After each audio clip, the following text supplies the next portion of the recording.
News every 15 minutes, weather every 10, and sports twice an hour. Newstalk KGVO, AM 1290 and now 101.5 FM. You're listening to Montana Morning with Peter Christian.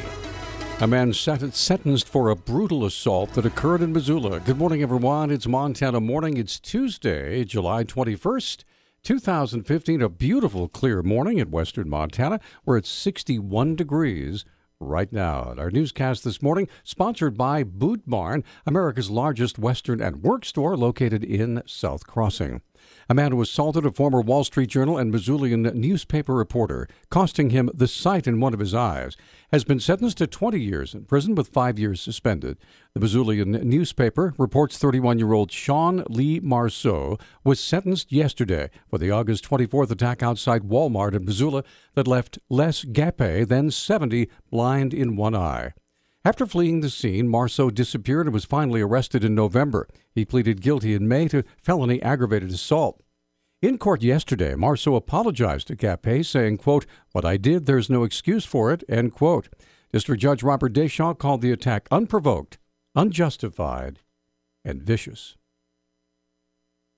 Interagency wildland fire officials with the Missoula County Fire Protection Association have decided to keep fire danger within Missoula County at very high. Public relations specialist with the DNRC, Jordan Copen, said Stage 1 restrictions also remain in place. We are still in pretty severe conditions. It's really hot and dry out there, and we're getting a few problems with some people still thinking that there are campfires when there aren't campfires unless cited on the restrictions.us page for an exemption on some of the campsites. Copen said he and all wildland firefighters want to thank the city and county for the fireworks ban over the 4th of July holiday, in that the restrictions allowed them to concentrate on the few lightning-caused fires that occurred during the recent heat wave. They have been lightning-caused, and that is one thing that we have been very, very lucky in the last couple of weeks with these cooler temperatures. We've gotten a little moisture and rain, but it's definitely not enough going into even in the middle of fire season right now.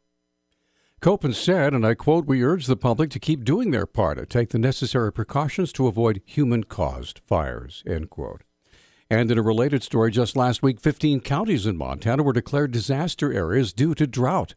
And although Missoula did see some rainfall last week, National Weather Service hydrologist Ray Nicholas says it simply wasn't enough. So far for this month, we've had 0.87 inches of precip. Normally, we have 0.66, so we're slightly above the normal. But if you look at precipitation that we've had since January 1, we've had 5.3 inches, and normally we have 8.5, so we're still 3.2 inches deficit there. Nicholas says the warm weather in June and early July contributed to the high levels of evaporation, which increased fire danger. We did get some precip in spots, and that certainly helped to keep things, especially the fire danger, I think, more than anything at bay. But it will take, a good 2-3 inches of type of precipitation as we go through time here to get us back to where we feel, somewhat comfortable with easing our way out of the drought. Cooler temperatures are expected later this week, along with some heavy rainfall, but it could be accompanied by lightning and strong wind. A Kalispell man accused of making online threats to schools and religious leaders before stocking up on guns at his home has been released from jail. The Flathead Beacon newspaper reports that 29-year-old David Lenio was released on his own recognizance last week after attorneys on both sides reached a deal. Lenio will be staying with his family in Michigan until his November trial. He was arrested in February after a Twitter rant threatening school children and Jewish people caught the attention of Jonathan Houston, a spokesman in Washington, D.C. for the Brady campaign to prevent gun violence. Shortly after the tirade, Lenio is accused of moving guns to his house. Yesterday, the Natural Resources Conservation Service announced it had spent over $425 million on the sage grouse initiative that began 5 years ago in Montana. The same day, Governor Bullock signed a memorandum of understanding to strengthen the state's efforts to preserve sage grouse habitat.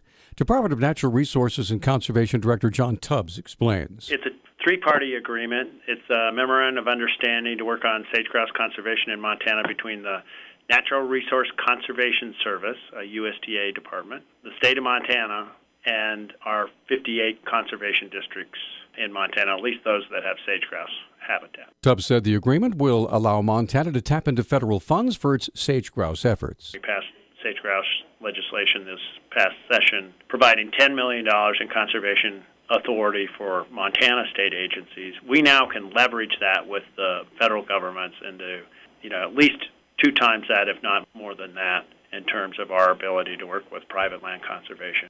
In most western states, sage-grouse habitat's on federal land, but nearly 70% of the sage-grouse habitat in Montana is private land, a fact that has required Montana to develop a unique approach to the issue.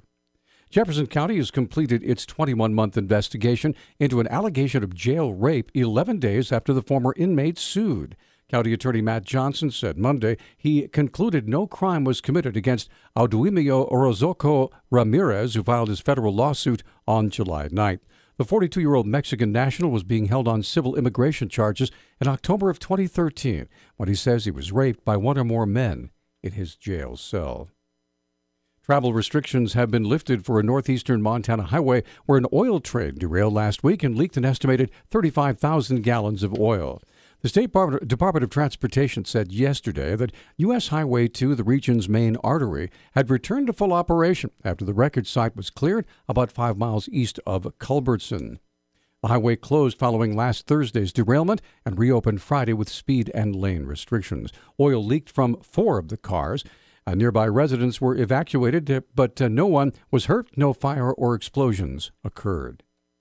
48 Missoula teenagers are camping this week with a bunch of sheriff's deputies. Here's Public Information Officer Brenda Bassett said they loaded up their buses for the trip on Sunday. A bunch of kids loaded up on the buses and they went up to our Missoula County Law Enforcement Youth Camp.